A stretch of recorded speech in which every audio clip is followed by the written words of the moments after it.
Queridos, vamos à leitura da palavra de Deus. Eu quero convidá-los a que leiamos um versículo inicialmente, e eu vou ser muito breve nesse momento que quero falar. Apocalipse 3:20. Pastora Isa vai ler o texto original no hebraico e nós vamos ler, não sei se o Robert está lá, a tradução dele no português. Lê para nós, pastora Isa, em hebraico. Robert, Apocalipse 3:20, por favor. Apocalipse 3:20. Hineni omed bapetar vedokef vehayave ki yeshima ish lekoli uafatar hapetar avo elaiv vesaadet imo vehuimi. Isso é a língua estranha, hein? Isso é a língua que Jesus falava. Isso é o hebraico, onde o texto bíblico original foi escrito e traduzido para nós na língua portuguesa ficou assim. Vamos juntos? Eis que eu estou à porta e bato. Se alguém ouvir a minha voz e abrir a porta, entrarei em sua casa, com ele cearei. Queridos, eu só quero fazer menção de uma situação muito breve, que todos vocês já sabem, que Lucas, nós lemos o texto aqui, vai dizer isso, e outros evangelistas também, que Jesus nasceu numa estrebaria. Na onde? E muitos ficam imaginando que a estrebaria é exatamente aquele coxo onde o boi bebe água, come a ração, onde o porco vem comer, fica achando que ele nasceu lá no meio do mato. Não, não é bem assim também. Não é bem assim. José, o pai de Jesus, e Maria, sua mãe, foram para Jerusalém, porque eles eram lá de Belém, poucos quilômetros de Jerusalém, para um recenseamento, como vocês sabem. E quando lá chegaram, então veio o país inteiro para esse momento.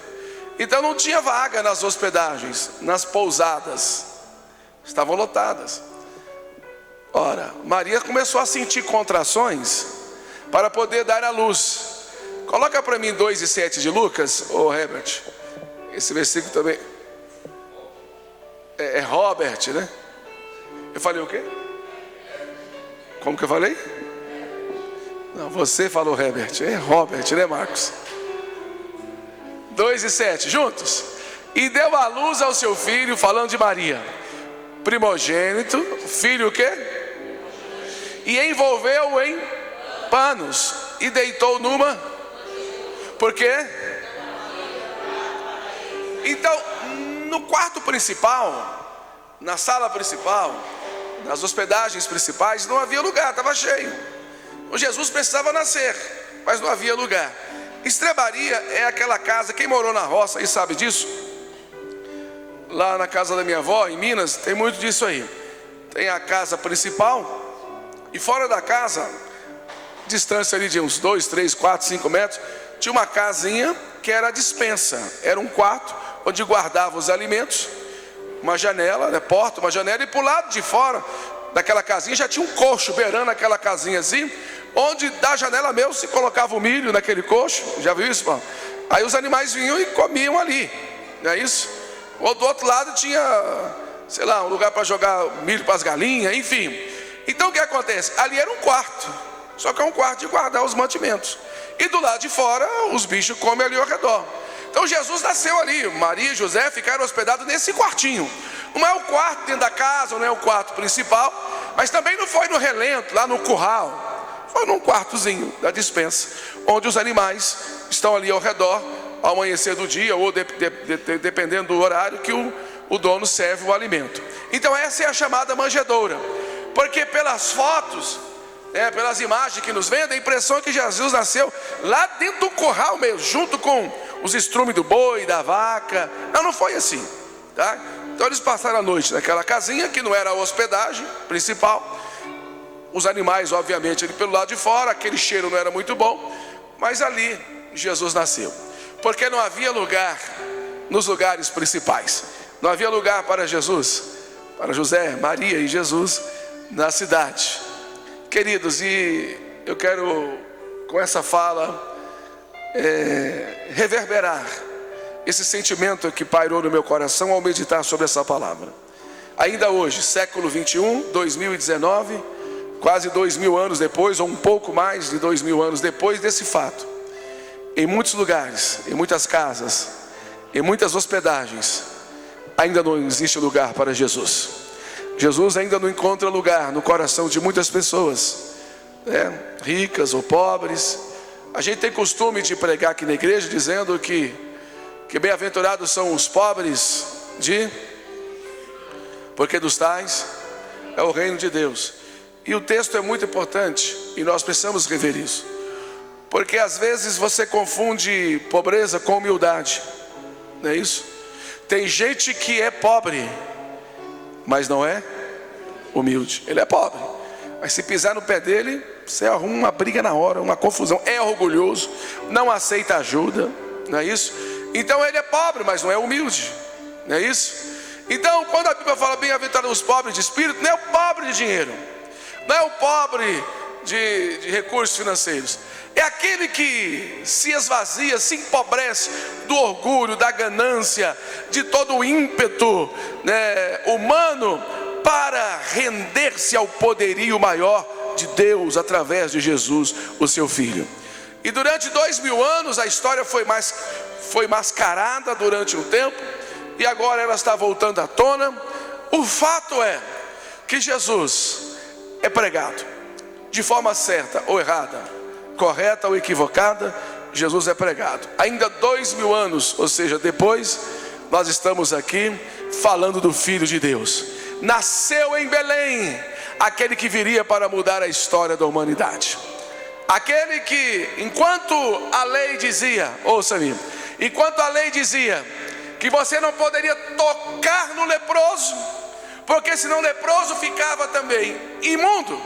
Então, até aquele momento, antes de Jesus vir, a compreensão da lei era uma lei de exclusão. Vamos chamar de evangelho. Diga, era um evangelho de exclusão.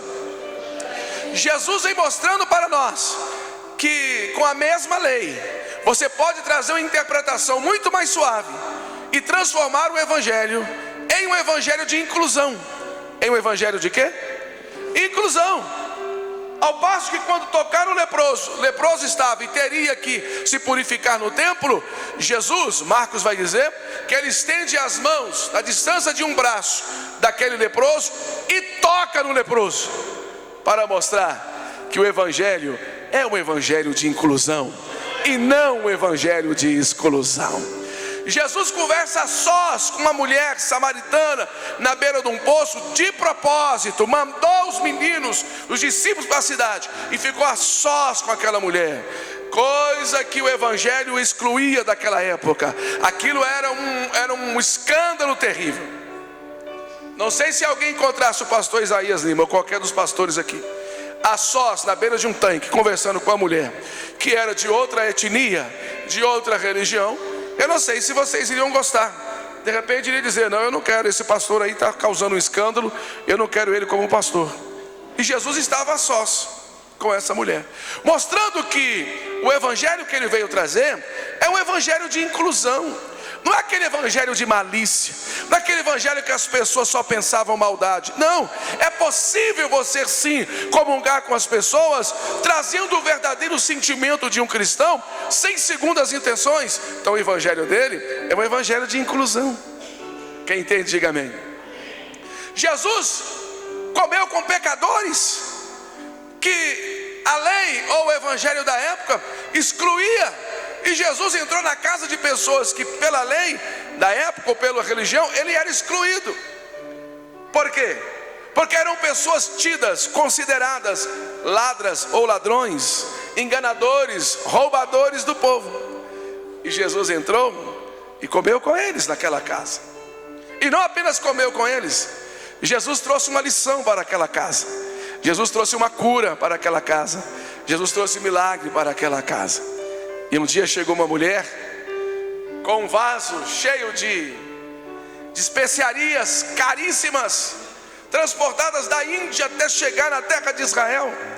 E aquela mulher derramou aquele vaso de unguento cheio de alabastro, com especiarias nobres, e ela banhou os pés do Senhor. Logo alguém já disse: mas como se pode fazer um negócio desse? Primeiro, que é uma mulher pecadora. Segundo, que como pega algo caríssimo e joga nos pés, não poderia vender e dar aos pobres. Jesus está mostrando que o seu evangelho é o evangelho de inclusão, que pode vir pecadora, pode vir prostituta, pode vir ladrão inclusive, porque na última hora o ladrão, haviam vários, a Bíblia cita 2, um de cada lado, e cita que um disse: olha, eu e você estamos na mesma condenação, e estamos porque merecemos, fizemos males, praticamos, roubamos, enfim, esse nenhum mal fez. Lembra-te de mim quando entrares no teu reino. E a palavra é: hoje mesmo estarás comigo no paraíso. O paraíso foi inaugurado por um ladrão. Até então ninguém havia entrado no paraíso ainda, mãe Irene. E ele é inaugurado por um ladrão. Como é que pode? Que evangelho é esse, irmão Daí? Jesus vem provando que o evangelho dele é um evangelho de inclusão e não de exclusão. Exclusão quem faz é a religião, exclusão quem faz sou eu, exclusão quem pratica somos nós, que imaginamos que somos santos pelo ópio da religiosidade. Mas o evangelho do verdadeiro Cristo é o evangelho que inclui. Pode vir um ladrão, pode vir a prostituta, pode vir um leproso, pode vir um manchado, não tem problema, tem lugar para todo mundo aqui. Tem perdão, tem misericórdia, tem compaixão e tem transformação. Quem entende, diga amém. Eu espero que esse Natal possa ficar marcado e registrado para sempre nas páginas seletivas da nossa memória. Esse evangelho que inclui e não exclui. Esse evangelho que agrega e não desagrega. Esse evangelho que edifica, constrói e não destrói. Esse evangelho que restaura a nossa alma e o nosso coração. E mais do que isso, esse evangelho que nos coloca no nosso lugar. No nosso lugar. Eu preciso reconhecer o meu lugar. Eu disse aos irmãos aqui, não sei se foi a semana, não me lembro, parece que foi ontem, no IBP, não me lembro.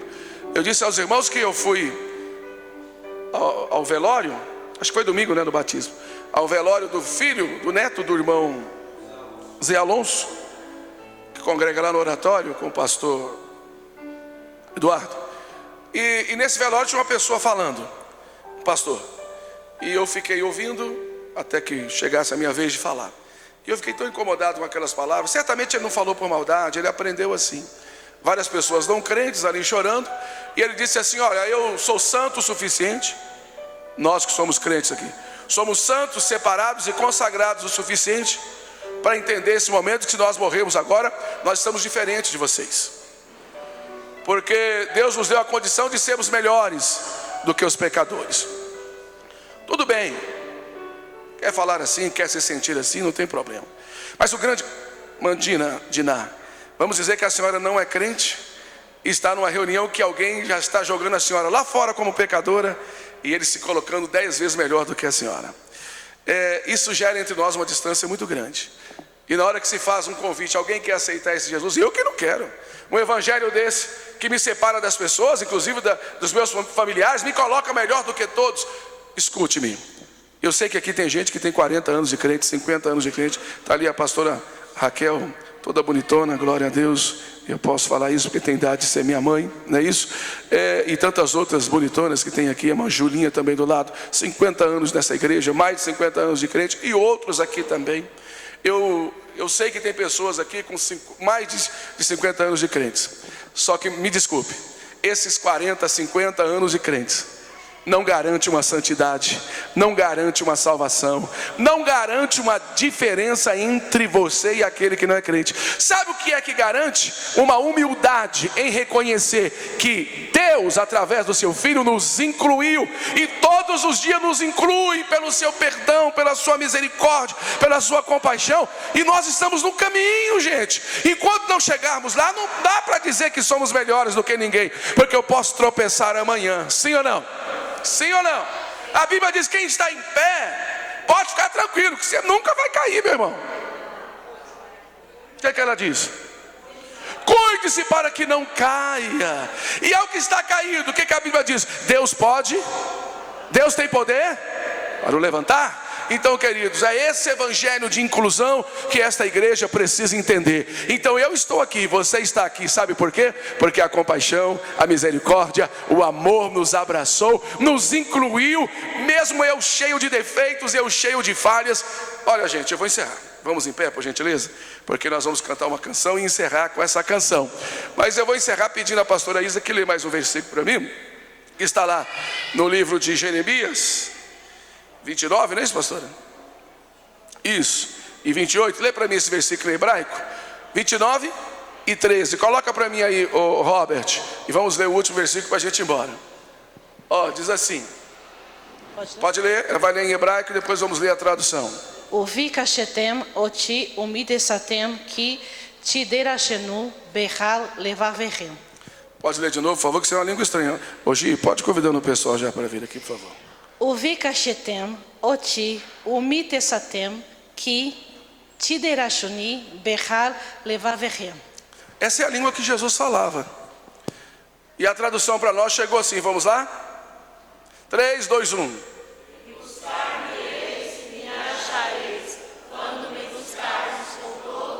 De novo, e buscar-me-eis. Qual é a condição? Com a metade do coração. Com todo o coração, com toda a verdade. Que o Espírito de Deus nos inclua nessa noite, mas que haja uma verdade absoluta em nós, de reconhecermos que nada temos, nada somos, nada possuímos a não ser a compaixão, a misericórdia e o perdão de Deus sobre as nossas vidas. Quem entendeu, diga amém. Diga, nós somos uma igreja de inclusão e não de exclusão. Se alguém tiver que ser excluído, é Deus que vai excluir, não somos nós. Quem entendeu, diga amém. Então tá bom, pode ir lá, vamos encerrar.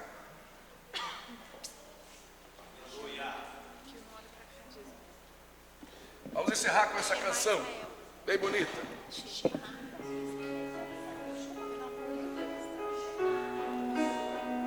Pastora Isa, adelante acá, por favor.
Shema Israel, Adonai Eloheinu, Adonai Echad.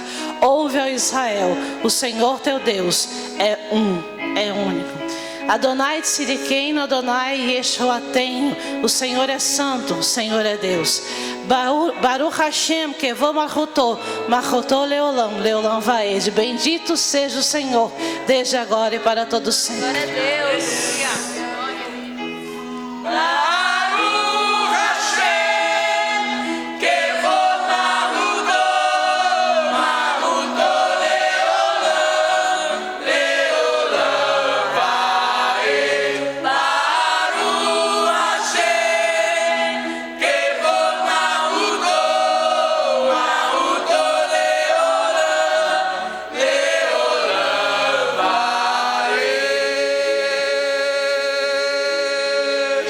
Quantos podem aplaudir o nome do Senhor mais forte?